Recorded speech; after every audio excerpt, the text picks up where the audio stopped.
There are a lot of bands from the 1980s that you can look back on and understand exactly why they didn't become famous. Maybe they were too weird. Maybe they were, too obscure. Maybe they just simply weren't very good. And there's a lot of those. And then there are bands like Dumptruck, where you listen to the records and you come away wondering how the hell they didn't get much bigger than they did. Dumptruck had the songs, they had the guitars, they had college radio behind them, they had a record label that seemed to believe in them, they had a terrific producer, and by 1987 they made what I think is their great lost album, For the Country. And then almost unbelievably, just as Dumptruck seemed to be arriving at exactly the right moment, everything around them began to fall apart. And this is the story of Dumptruck, but more than anything, it's the story of For the Country, which is, for my money, one of the best albums ever made that you may have never heard. And it's also how a band that had spent several years getting better and better managed to make a terrific record at almost exactly the wrong moment. Dumptruck formed in Boston in 1983 around guitarists, singers, and songwriters Seth Tiven and Kirk Swan. The two of them were the heart of the original band, and their partnership gives you a pretty good idea of what made Dumptruck interesting in the first place. This wasn't a band trying to be the loudest or most dangerous thing in the room. Their music had the jangly guitar sound that was becoming, such an important part of American alternative rock, but there was something, a little more thoughtful underneath it. There was melody, but there was also melancholy. There was a little bit of country in the DNA, a little bit of power pop, and eventually some of the same emotional territory that people would associate with college bands like REM, Waxing Poetics, people like them. But Dumptruck had a harder edge than that comparison sometimes suggests. Their first album, D is for Dumptruck, it arrived in 1983, and it's an important record because it establishes the basic ingredients. Tiven and Swan were both contributing songs and vocals, and you can hear a band kind of figuring itself out. It's not yet the fully realized Dumptruck that would appear later, but there's already a sense that these guys were interested in something more substantial than simply making another collection of guitar songs. The Boston scene was fertile ground for that kind of band. You had punk, you had new wave, you had college radio, and independent clubs and record labels all kind of overlapping in the same Venn diagram. Dumptruck weren't really a punk band at all. They weren't exactly a traditional pop band either. They occupied that interesting middle ground where guitar music could be melodic and accessible without becoming slick. Then came Positively Dumptruck in 1986. This is where I jumped in, and this is where the story really kind of picks up a little bit of steam. For the second album, Dumptruck worked with producer Don Dixon at Mitch Easter's drive-in studio in North Carolina. Dixon and Easter were already closely associated with the emerging Southern alternative sound, and the album helped push Dumptruck towards a more polished version of what they already were doing. The band was getting better. College radio was paying attention. I remember hearing them on the college radio stations, and Dumptruck was beginning to look like one of those bands that might actually make the jump from respected college rock act to something bigger, But there was a problem hiding inside that success. Dumptruck had been touring hard, and the relationships inside the band were beginning to fray a little bit. The songwriting partnership was no longer moving in quite the same direction, and eventually their bass player left, and then came the much bigger departure of Kirk Swan. He was one of the first guys in the band, and that was a potentially fatal blow. Swan wasn't just another guitarist. He had formed the band with Tiven. He had written a lot of the songs. He had sang on a lot of the songs. He had been half of the creative identity from the beginning, so when Swan left, it would have been completely understandable if they just hung it up and tried something different. But Seth Tiven wasn't ready to let that happen, and that decision is what leads us to the amazing For the Country. Instead of folding the band, Tiven rebuilt it. Tom Shad came in on bass, and a relatively unknown guitarist named Kevin Salem joined on guitar. And Kevin Salem is one of the great little footnotes in this whole story, because he didn't arrive with some elaborate industry pedigree. According to Tiven, the band found him through advertisements and the Village Voice and stuff. That's about as wonderfully 80s as it gets. Salem wasn't just filling in for Kirk Swan. He became part of the new Dumptruck lineup, and he would play on that album. And in retrospect, that may be the band's defining statement. What's particularly interesting is that For the Country was made under circumstances that were actually much more comfortable than the band's earlier records. They went across the pond. They went to Rockfield Studios in Wales. Now think about that for a minute. This is a Boston college rock band that started out making records in the American independent scene, and suddenly they're in Wales working with Hugh Jones, a British producer and engineer whose credits, include Modern English and Echo and the Bunnymen. It's a weird place to be. According to Tiven, They had far more money and far more time than they had on the previous record. And because Swan was gone, Tiven was now the sole songwriter and could determine exactly where he wanted the album to go. Now, that combination turned out to be incredibly important. For the Country doesn't sound like a band desperately trying to replace a missing member. It sounds like a band finally given a little bit of room to breathe. The opening track, Island, immediately establishes that difference. There's the jangle guitar foundation that's always been a part of Dumptruck, but the sound is larger, more confident. There's a sense of movement, and there's something almost cinematic about the way the guitars and the rhythm section work together. And then you go to 50 Miles and you start realizing that Dumptruck isn't simply making another college rock record. There's a rootsier quality developing here. That's one of the things that I love about For the Country. It doesn't sound like a country album. It doesn't sound like a rockabilly album. It doesn't sound like Americana in the modern sense. The country music is somewhere clearly in the bloodstream on that album. Part of that comes from the instrumentation. The album features pedal steel from B.J. Cole. If you put pedal steel in a song, it's going to sound country or Hawaiian, one of the two. And that becomes one of the album's great strengths. The pedal steel doesn't turn Dumptruck into a country band. Instead, it gives the guitars kind of another voice to bounce off of. You have these bright, chiming guitars, Tiven's fragile vocal delivery, pretty good rock rhythm, and then these waves of steel guitar kind of floating throughout. It's melancholy without becoming miserable. It's polished. It's a balance that's really difficult to achieve. And then comes Going Nowhere. And honestly, if you're trying to explain Dumptruck to someone who's never heard them, this might be where I'd start. It's one of my favorites. It's the title itself almost seems prophetic in retrospect, because the song is one of those moments where a band sounds like it's standing on the edge of something big. Going Nowhere, it has the hooks. It has the emotional tension. It sounds like it should have been capable of carrying Dumptruck much further into the mainstream, but they never really got that opportunity. Before we get to what happened, though, we need to talk a little bit about Kevin Salem. I love Kevin Salem. Didn't discover him until well after Dumptruck.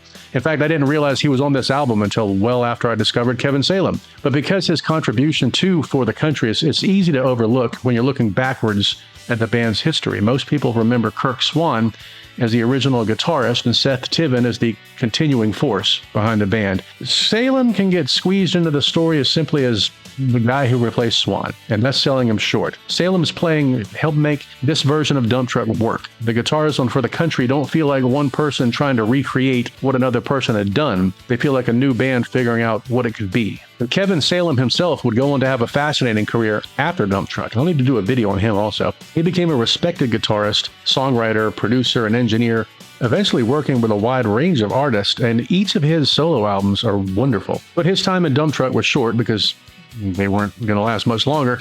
And what's interesting is that the circumstances surrounding his departure weren't simply a case of Kevin Salem not, deciding he didn't want to be in the band anymore. There were bigger problems underneath. The relationship between Dumptruck and Big Time Records was becoming increasingly complicated. The label had helped finance For the Country, and on the surface, things looked promising. The album was getting good reviews. The band toured North America and Europe. The record was being noticed. And then the business underneath all that started to collapse. Big Time Records ran into financial trouble. Eventually, Dumptruck found itself caught in a legal fight with its own label. And this is where the story becomes almost absurd. You have a band that just made arguably its best record. They're touring, they're getting attention, they're trying to move forward. And instead of spending their time trying to figure out how to make the next record, they're dealing with contracts, legal disputes, and a record company that's essentially coming apart all around them. Salem later recalled learning about the label's plans through a friend who had read about a possible new deal in Billboard. The problem was the band hadn't even been properly consulted about what was happening. That tells you something about the situation they were in, and it's a tough place to be, I'm sure. People making the music were no longer really in control of the business surrounding the music, and that matters because 1987 was an incredibly important moment in alternative music. This is right before Nirvana changed the entire commercial landscape, before alternative rock became a major label gold rush. College radio, a significant force, but the industry hadn't quite figured out what to do with all those bands that are selling records without fitting into a category. Dumptruck was sitting right in the middle of all that, and For the Country was exactly the kind of album that could have benefited from what was coming, and instead they just got stuck. The label situation effectively froze their career, and that's the cruel part of the story. If For the Country had simply been a bad record, there would be no mystery. If Dumptruck had fallen apart just because the members couldn't stand each other, that would make sense. If audiences had simply rejected them, we could chalk it up to the usual randomness of the music business and the fickle public, but that's not really what happened. They made a good record, and by the time that dust began to settle, the musical world had changed. Dumptruck eventually dissolved. Kevin moved to Austin, Texas, I believe, and for a while, that seemed to be the end of the story, except it wasn't. There were already songs in the can that would eventually become their next album, and that second chapter, though, it's worth mentioning because it changes the way I think about Dumptruck. They weren't simply a band that vanished after one great album. Tiven eventually rebuilt the band again, and Dumptruck returned to recording. Days of Fear arrived in 1985. Terminal came out in 2000. They had others that came after that. And the evolution actually makes sense when you look backwards, because the country influence on For the Country wasn't some random experiment. It was one of the threads that had been running through their music all along. It was just more pronounced on For the Country. And the later records simply allowed that side of the band a little more room to breathe. Dumptruck would continue releasing music over the years, including Wrecked and Given Up later, but I don't think you need to spend a lot of time ranking their later albums against the original records, because that's not really the interesting story. The interesting story to me is what happened between 83 and 87. A band forms around two songwriters. They make a great first album, promising first album.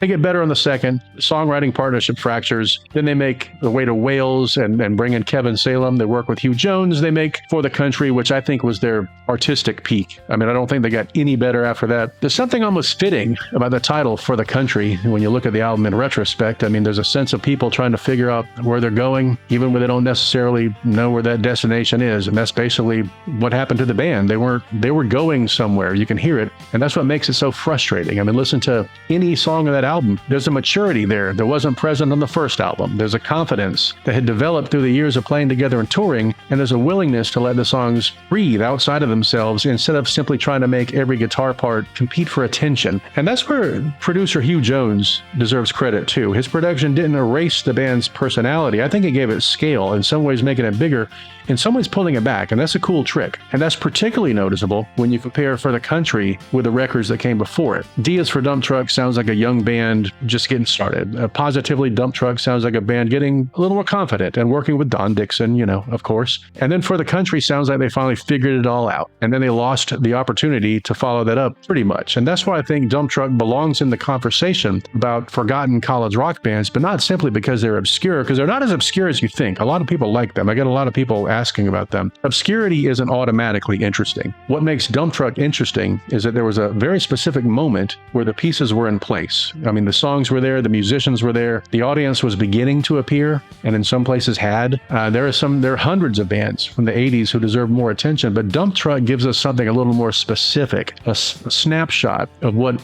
might have been if the timing had just been a little different. Imagine that For the Country came out a few years later. I think you said this on the Lone Justice video I did. Imagine if they came out the same time the Jayhawks were big. For the Country would have been huge. Imagine if they had a label that actually could support the album. Imagine if the band got another year or two to develop that lineup that made this record. This lineup was only together for this one record. Think about that. Maybe they would become huge. Maybe they don't. And that's the thing about music history. We kind of never really know. But you can listen to the record and understand why it would have felt possible at the time. And Kevin Salem makes the story even more fascinating. He came into the band almost out of nowhere, replaces one of the founding members, helps make the album, and then moves on to a pretty good career of his own. In another timeline, maybe Kevin Salem stays with Dumptruck, and maybe the band makes 3 more albums together. Maybe For the Country becomes the beginning rather than the end of their most interesting period. Think about that. Instead, it became something much stranger. It became a record frozen in time, and that's probably why it sounds so good or feels so good to listen to. There's no baggage of a massive hit. There's no overexposure. There's no period where you heard the single so many times that you just couldn't listen to it anymore. It's fascinating how that works sometimes. You find For the Country, decades later, today, put it on, and suddenly you're hearing a band that sounds like it was supposed to be much more important than it did become. That's one of my favorite things about digging through the history of college and alternative and just rock in general, and music in general. You discover that the story isn't always about the bands that won. Sometimes it's about the bands that were standing right next to the winners, the bands that had the songs and the records, and the bands that were there at exactly the right moment but somehow missed the train. Dumptruck was one of those bands.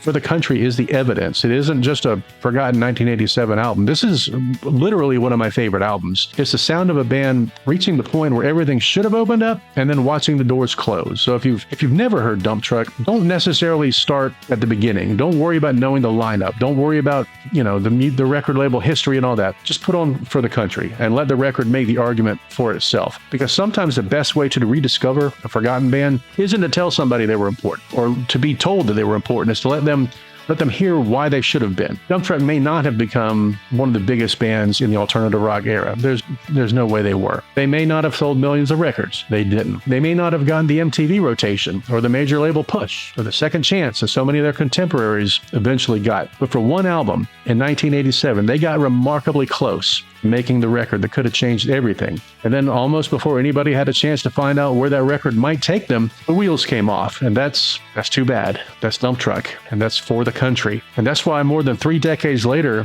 this is a band worth going back to, especially this album, because sometimes great lost albums aren't lost because they weren't good enough. Sometimes they're lost because the world simply wasn't ready for them or just the situation wasn't right. And sometimes, unfortunately, the record company wasn't either. That's all I got for the Country. That's all I got for Dumptruck. I've had a few requests for this one, so here you go. Anyways, thanks again for listening. Make sure, like, subscribe, all that stuff. Helps our channels. There's some called hype points. Don't even know what they are. Throw some down there. Supposedly it helps. We'll see. Anyways, you guys take care, and I'll see you on the next one.